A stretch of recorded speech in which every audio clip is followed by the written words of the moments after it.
দৈনন্দিন আপনি যখনই ঘর থেকে বের হবেন আল্লাহর কাছে আশ্রয় চেয়ে অর্থাৎ ঘর থেকে বের হওয়ার দোয়া পড়ে আপনি বের হবেন।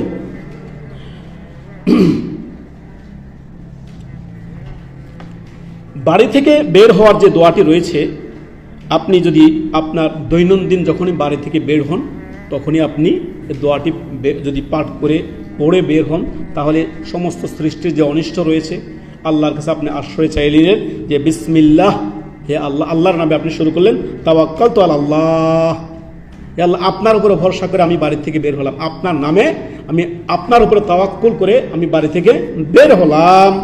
ওয়ালা হাওলা ওয়ালা কুওয়াতা ইল্লা বিল্লাহ, আল্লাহ আমার কোনো শক্তি সামর্থ্য নেই, আমার কোনো ক্ষমতা নেই, আমি কিছুই করতে পারি না আপনার তৌফিক ছাড়া। অতএব যখনই আপনি বাড়ি থেকে বের হবেন, কোথাও যাচ্ছেন, অফিসে যাচ্ছেন বা বাড়ি থেকে বের হচ্ছেন, তখনই মনে করে আপনার দৈনন্দিন যখনই বাড়ি থেকে বের হবেন দোয়াটি পড়ে নেবেন যে বিসমিল্লাহ, আল্লাহর নামে আপনি বাড়ি থেকে বের হবেন, তারপর তাওয়াক্কালতু আলাল্লাহ, আল্লাহ আপনার উপরে ভরসা করলাম, আপনার উপরে ভরসা করে আমি বের হলাম, আল্লাহ আমাকে সমস্ত অনিষ্ট থেকে আল্লাহ আমাকে রক্ষা করেন। ওয়ালা হাওলা ওয়ালা কুওয়াতা ইল্লা বিল্লাহ, আল্লাহ আমার কোনো শক্তি সামর্থ্য নেই, ক্ষমতা নেই যদি আপনি আমাকে রক্ষা না করেন।